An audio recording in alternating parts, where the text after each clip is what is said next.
प्रिय विद्यार्थियों, माध्यमिक शिक्षा परिषद उत्तर प्रदेश प्रयागराज द्वारा संचालित श्री गणेश इंटर कॉलेज कासगंज की ऑनलाइन कक्षाओं में आपका स्वागत है। आज के कालांश में हम कक्षा 12 जीव विज्ञान की इकाई 2 आनुवंशिकी और विकास जेनेटिक्स एंड एवोल्यूशन से संबंधित द्वितीय पाठ वंशागति का आणविक आधार मॉलिक्यूलर बेसिस ऑफ इनहेरिटेंस से संबंधित शीर्षक जेनेटिक कोड का अध्ययन करेंगे। पिछले कालांशों में हमने डीएनए का रेप्लिकेशन तथा डीएनए का ट्रांसक्रिप्शन अर्थात डीएनए से आरएनए का बनना किस प्रकार संभव होता है का अध्ययन किया था। तो आइए प्रारंभ करते हैं जेनेटिक कोड। जेनेटिक कोड प्रतिकृतिकरण या द्विगुणन या रेप्लिकेशन या डुप्लीकेशन की क्रिया में डीएनए से डीएनए ही बनता है, अर्थात डीएनए के चारों प्रकार के डीऑक्सीराइबोन्यूक्लियोटाइड्स अपने से संबंधित डीऑक्सीराइबोन्यूक्लियोटाइड्स से हाइड्रोजन बॉन्ड द्वारा जुड़ते चलते हैं, जिससे डीएनए अपनी मात्रा को दोगुना कर लेता है। इसी प्रकार अनुलिपीकरण या ट्रांसक्रिप्शन की प्रक्रिया में डीएनए से आरएनए बनता है।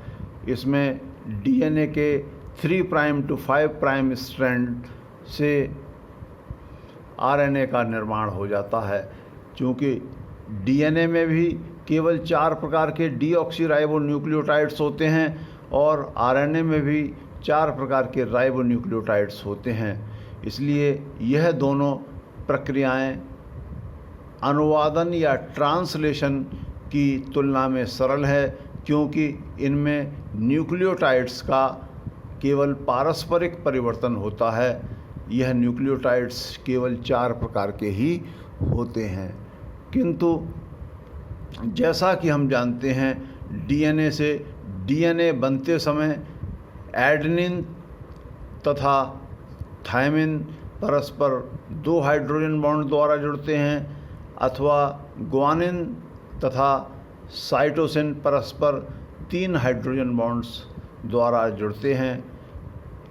जबकि डीएनए से आरएनए बनते समय एडेनिन से थायमिन के स्थान पर यूरेसिल जुड़ता है, अर्थात एडेनिन डबल बॉन्ड थायमिन के स्थान पर एडेनिन डबल बॉन्ड यूरेसिल की जोड़ियां बनती हैं।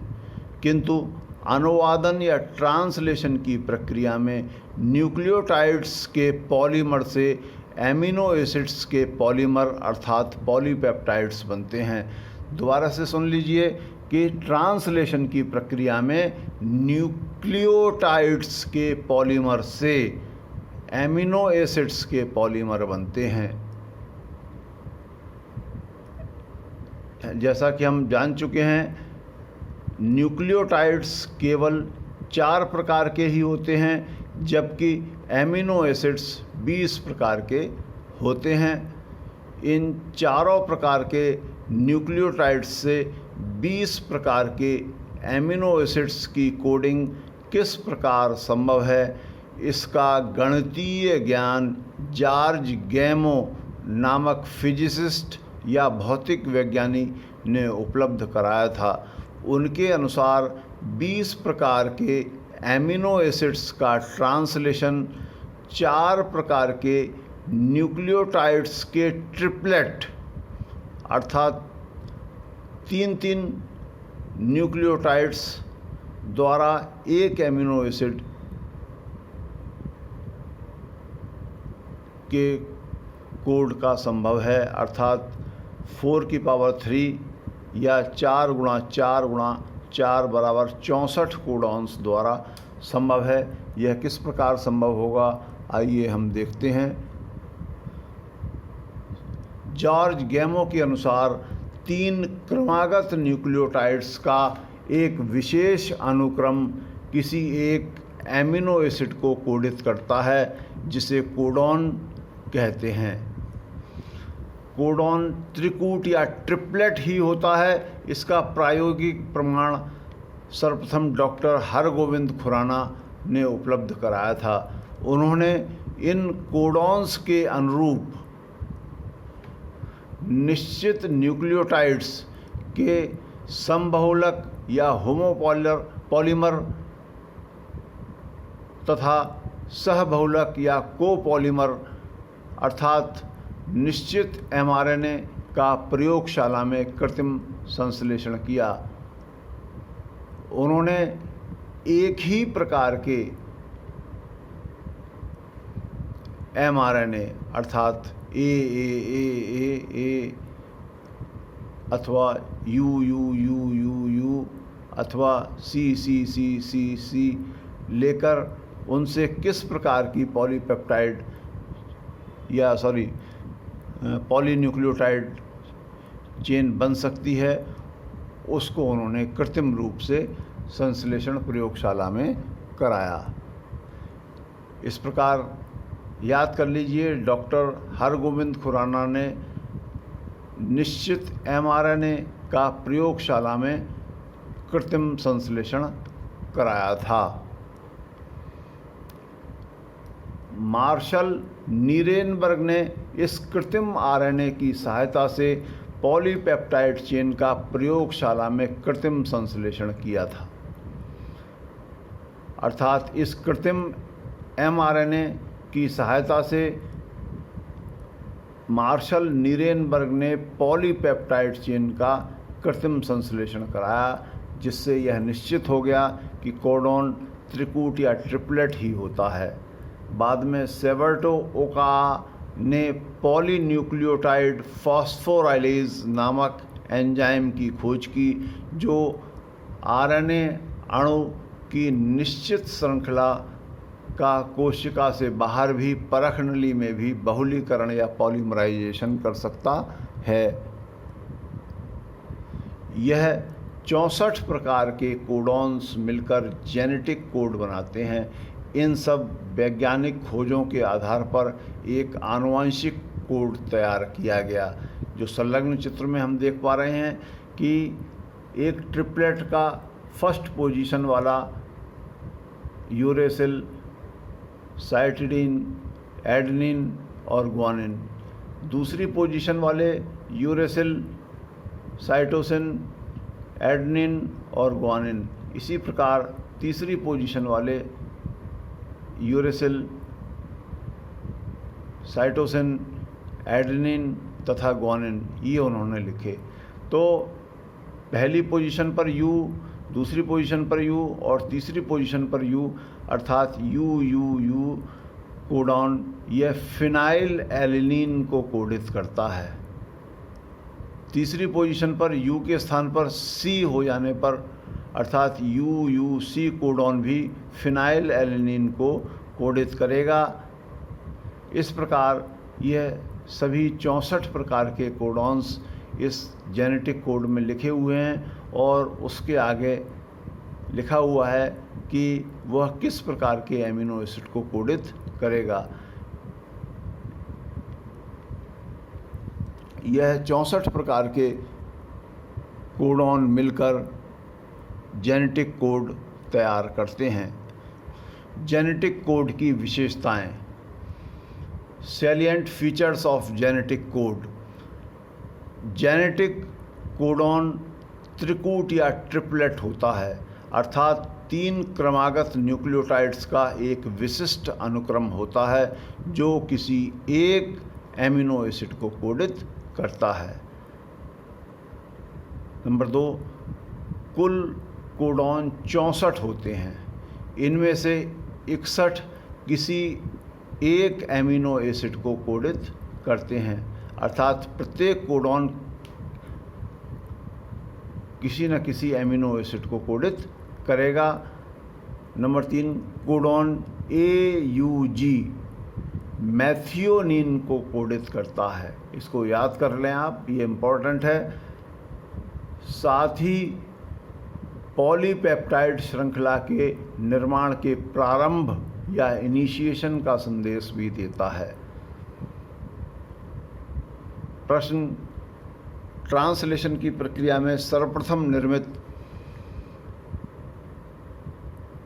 या सर्वप्रथम जुड़ने वाले पॉलीपेप्टाइड का नाम बताइए, पेप्टाइड या एमिनो एसिड का नाम बताइए। तो वो मैथियोनिन है। मैथियोनिन किसके द्वारा कोडित होता है?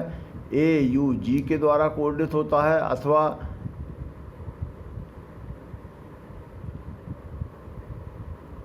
पॉलीपेप्टाइड श्रृंखला का निर्माण अर्थात ट्रांसलेशन की क्रिया को प्रारंभ करने वाले कोडॉन का नाम बताइए। तो वह कोडॉन है AUG, जो मैथियोनिन को कोडित करता है। जैसा कि पूर्व में बताया कि 64 में से 61 कोडॉन किसी न किसी एमिनो एसिड को कोडित करते हैं, किंतु शेष बचे 3 कोडॉन UAA, UAG तथा UGA नामक कोडॉन किसी भी एमिनो एसिड को कोडित नहीं करते।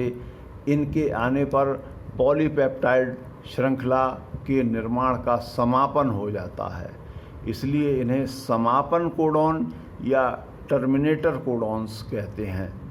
तो याद कर लें टर्मिनेटर कोडॉन्स के नाम। नंबर 1 UAA, नंबर 2 UAG और नंबर 3 UGA। 5वां बिंदु है कोडॉन्स एक दूसरे के साथ निरंतर या कंटिन्यूअस होते हैं, उनके मध्य कोई विराम चिन्ह या पंक्चुएशन नहीं होता। 6वां बिंदु है जेनेटिक कोड सार्वत्रिक या यूनिवर्सल होता है, अर्थात सभी जीवों में एक सा होता है। जैसे UUU नामक कोडॉन बैक्टीरिया से लेकर मनुष्य तक सभी जीवों में फिनाइल एलेनिन को ही कोडित करेगा। कोई भी कोडॉन ले लें, वो निश्चित एमिनो एसिड को ही कोडित करता है। केवल कुछ माइटोकॉन्ड्रियल जीन्स तथा प्रोटोजोन्स में कुछ अपवाद देखे गए हैं, जो वर्तमान दृष्टि से अर्थात इंटरमीडिएट कक्षाओं में महत्वहीन है। 7वां बिंदु है एक एमिनो एसिड एक से अधिक कोडॉन द्वारा कोडित किया जा सकता है, इसलिए जेनेटिक कोड को अप्रासित या डीजेनरेटेड कहते हैं। जैसा कि मैंने बताया कि एक एमिनो एसिड केवल एक कोडॉन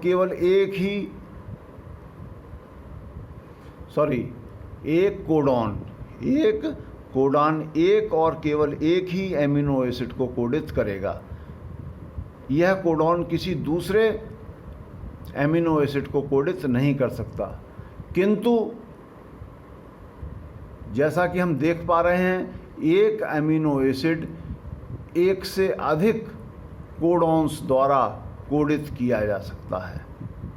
इसको हम इस तरह से समझना चाहेंगे कि जैसे CCU यह प्रोलीन को कोडित करेगा, CCC यह भी प्रोलीन को कोडित करता है, CCA यह भी प्रोलीन को कोडित करेगा और CCG यह भी प्रोलीन को कोडित करेगा।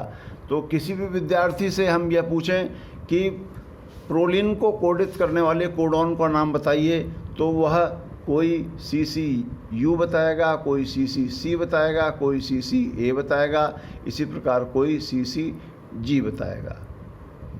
तो हम ये देख सकते हैं कि एक एमिनो एसिड एक से अधिक कोडॉन्स द्वारा कोडित होता है, इसलिए जेनेटिक कोड को अपह्रासित या डीजेनरेटेड कहते हैं। सबसे अधिक कोडॉन ल्यूसीन एक एमिनो एसिड है, इसके हैं यह 1 2 3 4 5 6 एमिनो एसिड्स द्वारा कोडित है। इसी प्रकार एक आर्जिनिन, यह भी 1, 2, 3, 4, 5 और 6 एमिनो एसिड्स द्वारा कोडित होता है। और सबसे कम एमिनो एसिड के लिए मैंने बताया कि वो मैथियोनिन को याद रखेंगे ही, कि मैथियोनिन को कोडित करने वाला कोडॉन, जो प्रारंभन कोडॉन है, वो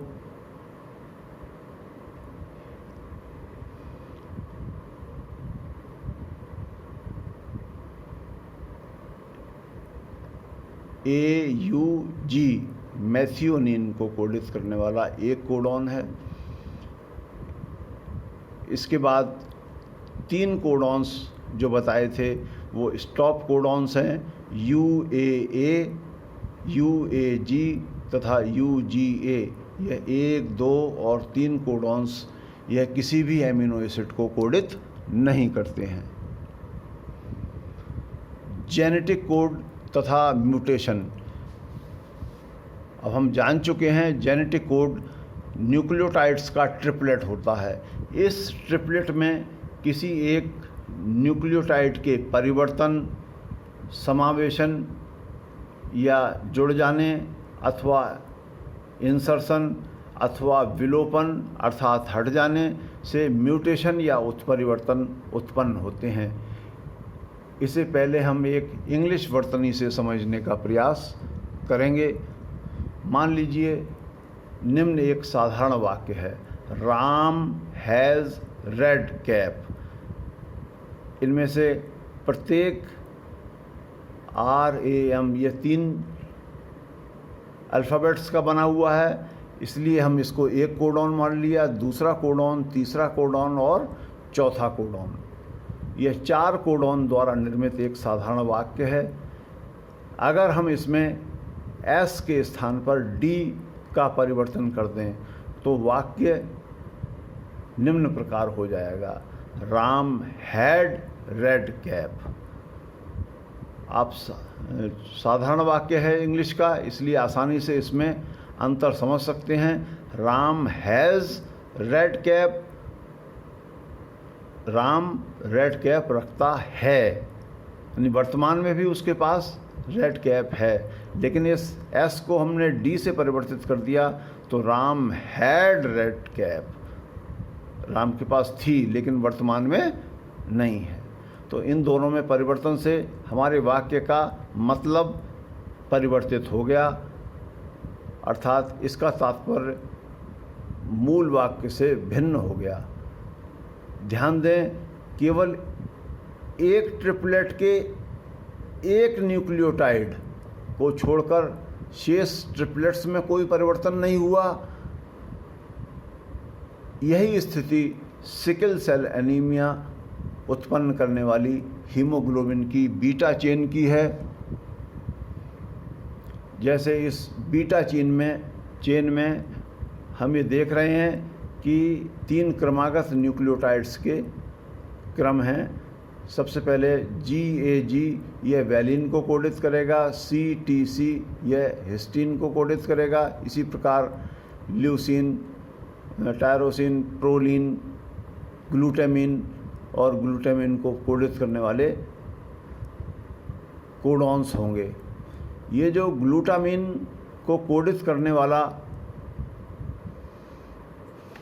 उसमें mRNA पर जो कोडॉन है वो GAG है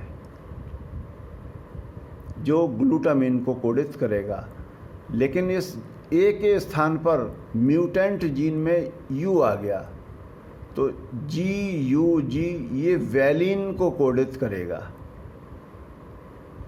तो हमारी श्रृंखला में छठे स्थान पर ग्लूटामिन के स्थान पर वैलिन बन जाएगा। यह वैलिन पहले स्थान पर स्थित वैलिन के साथ जुड़ जाती है, जिससे कि गोलाकार RBC के स्थान पर ये हंसियाकार या सिकल सेल्ड RBC बन जाते हैं। तो केवल एक न्यूक्लियोटाइड में परिवर्तन के कारण या पॉइंट म्यूटेशन के कारण ये सिकल सेल एनीमिया किस प्रकार उत्पन्न होती है, ये समझने का प्रयास करें। उसी उदाहरण को हम एक बार पुनः लिखते हैं। Ram has head cap. अब इसमें एक अक्षर का समावेशन कर देते हैं। HAS हैज़ था, HAA और S, तो ये आगे चला गया। अब राम का तो मतलब हमें समझ में आ रहा है, यहाँ तक कि पॉलीपेप्टाइड चेन तो बनेगी, लेकिन ये पॉलीपेप्टाइड चेन किसी दूसरे एमिनो एसिड को कोडित कर रही है। ये रेड के स्थान पर SRE ये किसी अन्य एमिनो एसिड को कोडित करेगी। कैप के स्थान पर DAC आया, यह किसी अन्य एमिनो एसिड को कोडित करेगा। तो ये पूरी की पूरी श्रृंखला अब यहाँ पर निरर्थक हो गई। इस प्रकार जीन में किसी एक स्थान पर एक या दो न्यूक्लियोटाइड्स के समावेशन या इंसर्शन से उसके द्वारा बनने वाली पॉलीपेप्टाइड चेन निरर्थक हो जाती है। जब वो पॉलीपेप्टाइड चेन ही नहीं बन पाई तो उसके द्वारा वांछित लक्षण का विकास भी नहीं हो पाता। अगली स्थिति को विलोपन के कारण या डिलेशन के कारण बनती है। जैसे राम हैज़ रेड कैप में से S विलुप्त हो गया, तो राम हैज़ के स्थान पर HAR ये किसी अन्य अमीनो एसिड को कोडित करेगा। रेड के स्थान पर EDC ये किसी अन्य अमीनो एसिड को कोडित करेगी। तो यहाँ पर भी जो आगे की पॉलीपेप्टाइड चेन है वो व्यर्थ हो जाती है। तो इंसर्शन या डिलेशन के कारण जो जहाँ पर ये इंसर्शन या डिलेशन हुआ है उससे आगे की चेन व्यर्थ हो जाती है। इस स्थिति में भी वांछित पॉलीपेप्टाइड चेन का निर्माण नहीं हो पाता, किंतु 3 या उसके गुणक में न्यूक्लियोटाइड्स के समावेशन या विलोपन से लगभग समान प्रकार की पॉलीपेप्टाइड चेन बनती है। जैसे कि राम हैज़ रेड कैप में 3 हमने BIG बिग का समावेशन या इंसर्शन कर दिया, तो Ram has big red cap. Ram के पास रेड कैप तो है, लेकिन वो कैसी है? बड़ी है। ये एक चीज़ उसमें अतिरिक्त गुण उत्पन्न हो गया। इसी प्रकार डिलीशन कर देने पर राम हैज़ कैप रह जाएगा। यह भी लगभग समान प्रकार की पॉलीपेप्टाइड चेन होगी, लेकिन कुछ न कुछ भिन्नता उत्पन्न करेगी। तो आज के कालांश में हमने जाना कि जेनेटिक कोड क्या है। मान लीजिए दूसरा प्रश्न है, DNA की 3 प्राइम टू 5 प्राइम श्रृंखला निम्नवत है, तो उसकी पूरक श्रृंखला तथा उससे बनने वाली mRNA श्रृंखला को बताइए। अर्थात 3 प्राइम टू 5 प्राइम चेन दे रखी है, इससे बनने वाली mRNA श्रृंखला कौन सी होगी उसको बताना है, और इसकी DNA की ही 5 प्राइम टू 3 प्राइम चेन कौन सी होगी उसको बताना है। अब इससे जो mRNA पॉलीपेप्टाइड चेन mRNA की जो पॉलीन्यूक्लियोटाइड चेन बन गई, उस पॉलीन्यूक्लियोटाइड चेन से बनने वाले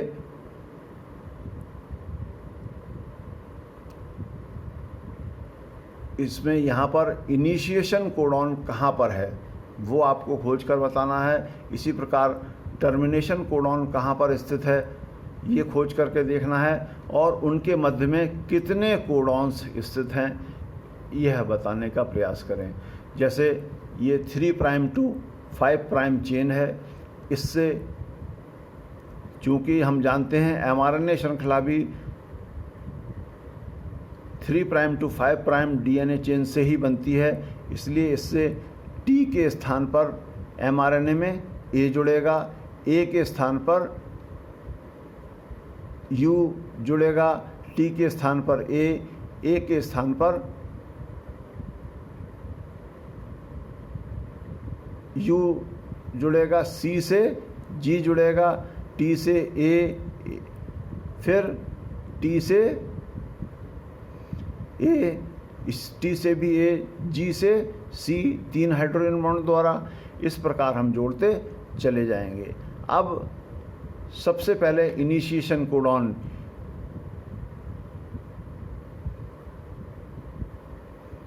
को हमको देखना है, तो इसमें इनिशिएशन कोडॉन AUG mRNA पर कहाँ होगा उसको खोजना है, और इसी प्रकार टर्मिनेशन कोडॉन 3 में से कोई भी एक टर्मिनेशन कोडॉन किस स्थान पर स्थित है उसको हमको देखना है, और उनके मध्य बनने वाले कितने कोडॉन्स हैं इनकी जानकारी हमको देनी है। इसको आप घर पर करने का प्रयास करें और बताएं कि कितने प्रकार के कोडॉन्स मध्य में बन पाएंगे। धन्यवाद।